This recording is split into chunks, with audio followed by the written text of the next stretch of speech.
So he came right up to me at Mask Fest and he said, gee, I'm sorry to hear you're sick. And I said, me? No, I'm okay. I'm not sick. What made you think I was sick? And he said, well, I thought I heard you say you didn't feel too grand.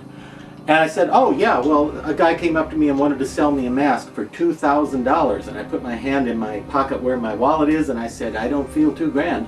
So I wasn't about to, oh, we're on. Good evening, welcome once again, kids, to Creepy Cheapies with Dr. Lady. I'm Rutherford B. Hayes, and you know, there are probably too many rotted corpse masks these days, and I love rotted corpse masks. I always have, as far back as B. Garrett Theta and the Distortions Unlimited rotted corpse masks, and even way back then. They're just, today they proliferate to the exclusion of other types of designs, I think, sometimes. But if you like this stuff at all, this scary stuff, and if you like zombie corpse type characters at all, how could you not love this thing right here?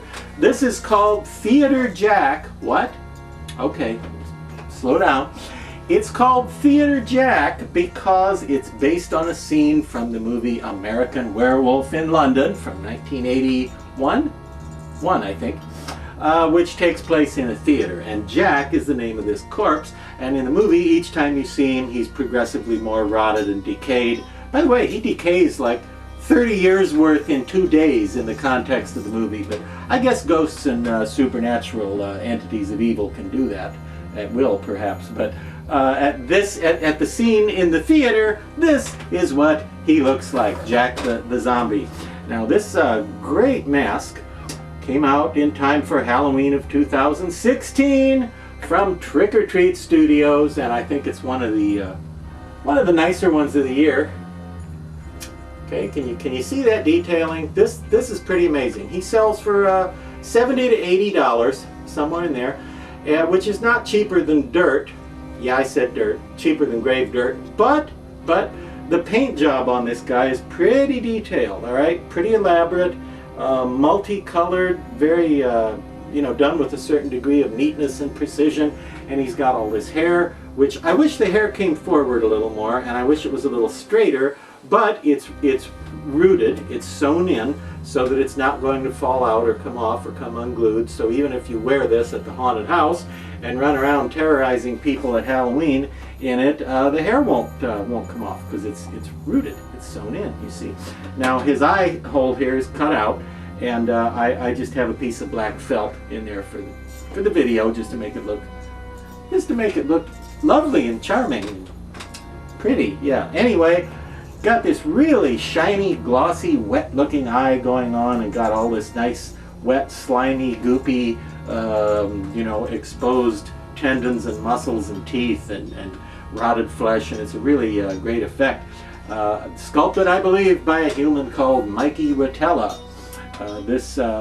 Also, I think this is the first time anybody's done a licensed version of this character. There have been other masks inspired by old Smilin' Jack here over the years. Horror Sanctum had a great one a few years ago, but I believe this is the first licensed one. Now, Don Post Studios back in the 80s did licensed American Werewolf in London masks of some monsters that were in the film, but they did not do one of Theater Jack or Jack Goodman or Happy Jack or Zombie Jack or whatever you care to call him. But what a great mask, and I'm tired of people using the expression online, knocked it out of the park. Everything everybody likes, you know, if they like it, they're like, oh, you knocked it out of the park, knocked it out of the park.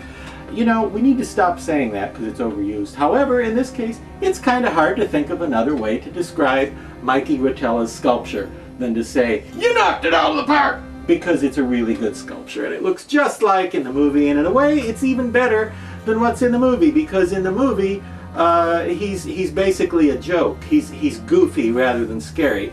But with the mask, you get all the creepiness. You see, you don't see that silly side of him like in the film. You just see the spooky and dark and scary Halloweeny side. And of course, it doesn't matter as far as your haunted house or whatever that he's from American Werewolf in London. That appeals to collectors, certainly, but as far as the general public, this guy could be in any graveyard scene or something like that, just being generally spooky and evil and scaring people, and just be a good generic zombie.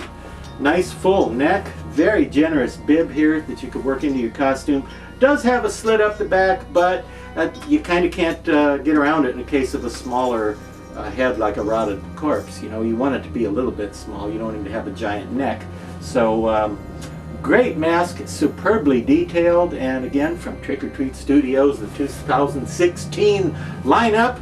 And that's all I have to say about Theater Jack, the American Werewolf in London Zombie from Trick or Treat Studios. Join me again next week, or don't.